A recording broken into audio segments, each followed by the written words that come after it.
Good evening. Before I begin, I would like to thank a couple of very influential people in my life.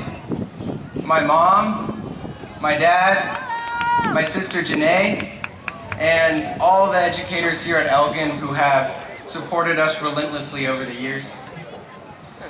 I would also like to thank my grandparents on both sides of my family, Mimi and Pops and Momo and Popo, for your guidance, and my great-grandmother for all the love you've given me. I love you, grandmother. And how could I forget? This amazing band and choir for singing and playing for us today. Thank you very much.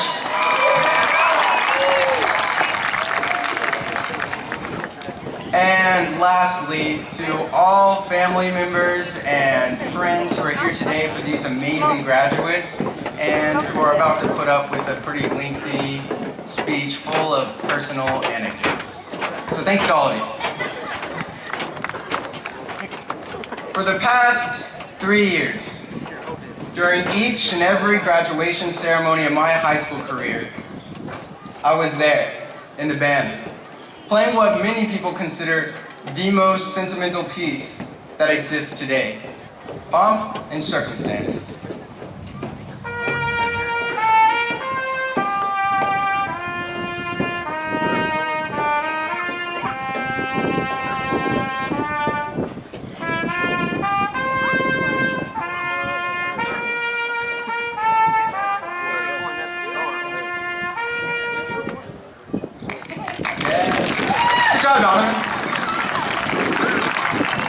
That right there is Pomp and Circumstance, and this may be a little bit biased, but I doubt you'll hear it any better than that. So,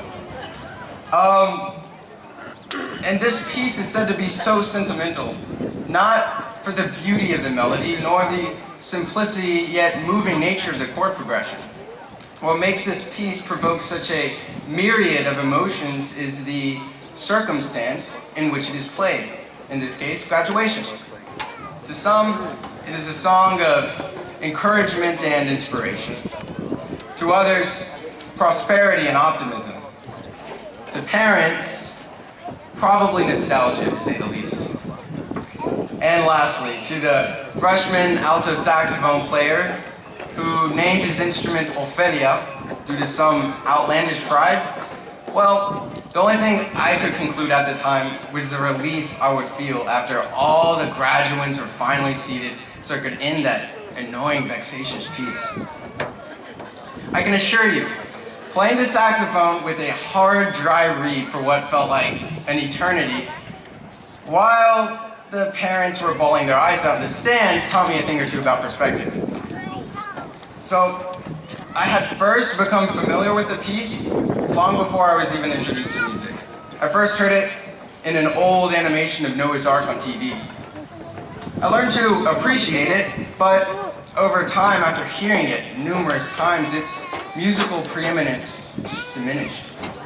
To me, it was like another cliche, which I profoundly abhorred.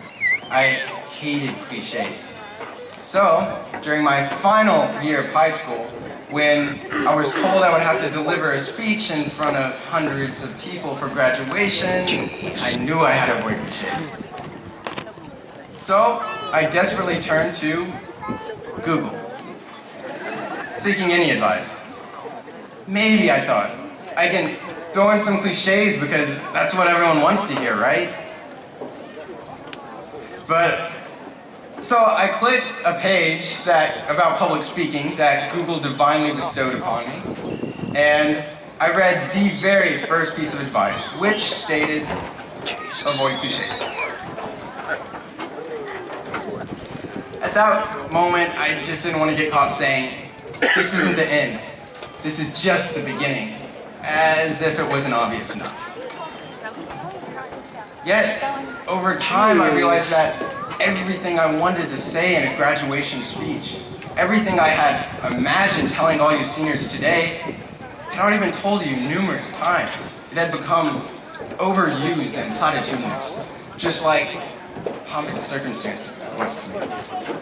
Just like graduation was to me. Before, graduation was so insignificant to me. It's practically the same ritualistic procession for every high school. You wear the same geometric, idiosyncratic square hat, the same sagging gown that flips in your face sometimes when it's windy. And then there's these annoying cat toys hanging off the sides of our heads. To me, graduation was just an ostentatious way of doing something very simple. The receipt of a diploma. That's it.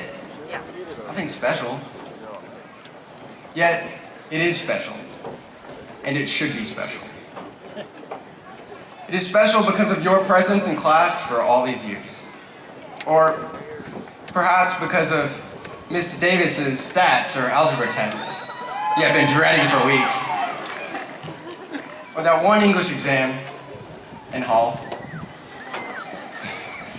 that you actually passed because you stayed up to 2 a.m. studying Spark Notes the night before.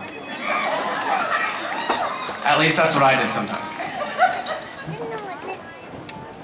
Finally, I had an epiphany. I realized that it isn't the words themselves which carry meaning and emotion.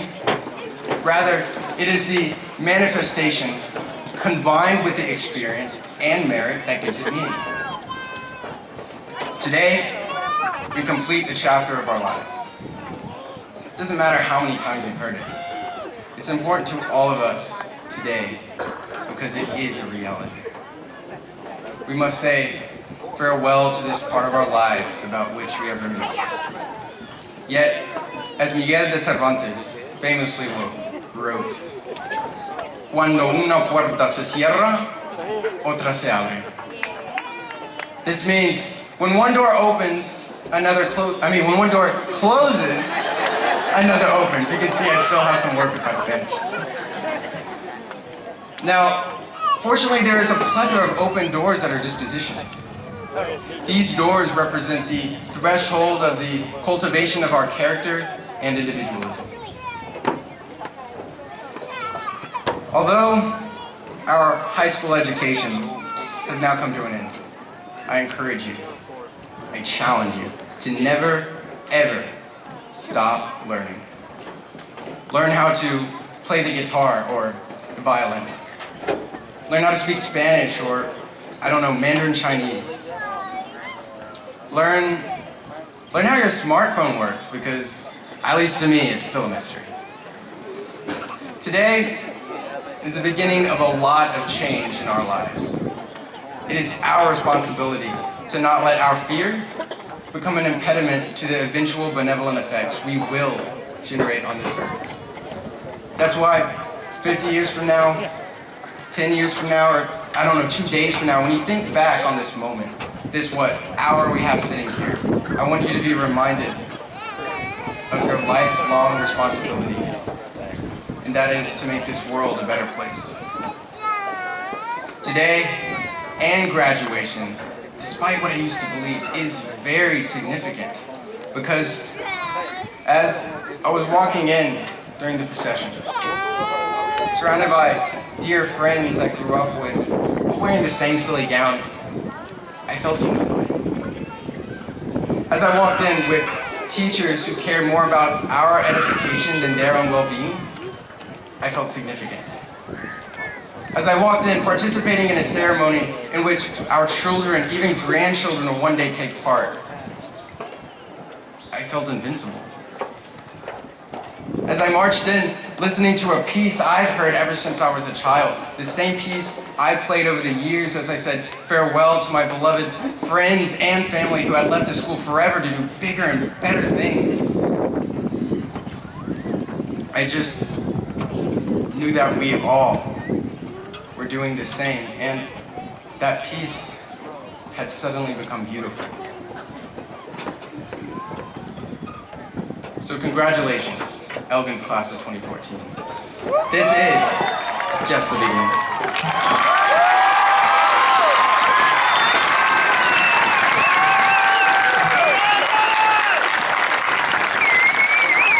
Thank you, Hunter.